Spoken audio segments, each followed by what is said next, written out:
Hi, I am Lauren Stuckman Martinson, and this video is to correspond with my Wisconsin Teaching Standards entries for 1 and 2 with the research project that we were to complete. My topic for the research project was how to close the achievement gap for students with specific learning disabilities in the area of reading.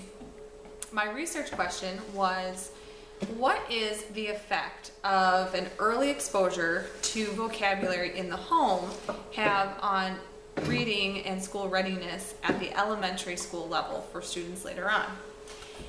I teach special education learning disabilities for 4th and 5th grade students, and I am new to this school district this year, so getting this data was new for me. I chose 5 5th grade students. 1 student would be on the low end, 3 in the middle, and 1 nearly at grade level for my targeted audience. My lowest reader scored, I looked at the MAP scores for the goals that I wanted to increase the reading scores for these students, and I tied that into my educator effectiveness SLO goal. My lowest reader scored a 162 for the fall. My middle readers scored between 168 and 184, and my highest reader was at 196, which did put him at grade level. I have been tracking their reading levels through Easy CBM data and also Accelerated Reader, while in the classroom implementing various reading interventions, Read Naturally, Edmark, Soar to Success, and also dabbling with the journeys for an inclusion design.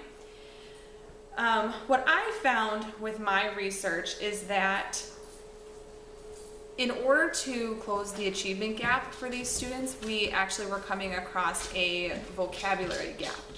And that started at home at the infancy stage.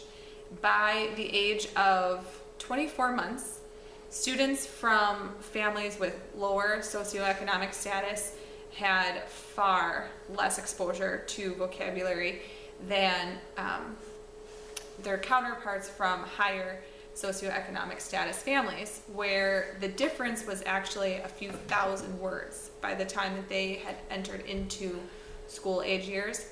That 24-month mark was the point where we could see a gap of up to 6 months.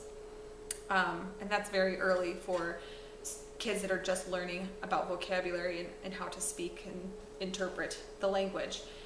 So in looking at what I could implement with my students, if I really wanted to target students on my caseload and help them improve their reading levels, the implementation stage would actually have to come at the home and more at the infancy stage before these kids are ever in school, which starts a bigger thought into more community involvement, developing programs within the school district that would be more outreach. One aspect that I had to consider for my school district area is that we have a diameter that we cover of about 32 miles, and the dynamic of people changed quite a bit.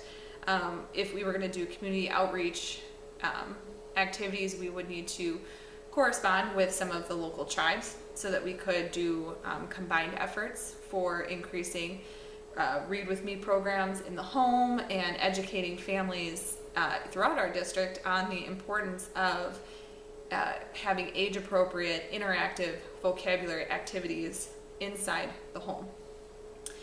I was not able to collect MAP testing data for the ending of this project, as our testing window isn't until the beginning of February 2016, but I have been completing progress monitoring data on my students. Each of the interventions has progress monitoring, and all of my students have shown some growth. What I liked in using the Easy CBM is that not only did my students' monthly comprehension scores increase, but they are also able to increase their reading level by monthly increments on target with what would be expected from any 5th grader. So they're starting to close that gap in being able to comprehend, but also continue building their words per minute and their fluency accuracy. I was very happy with the research that I had found for this project, although looking at the bigger picture of implementation, slightly discouraging knowing that I would not be able to really facilitate this in my classroom as quickly as I would have hoped. But my plan is to continue with matching appropriate reading interventions strategies with the different learning styles of the students on my caseload, and continuing to monitor their progress in closing that achievement gap. So, thank you.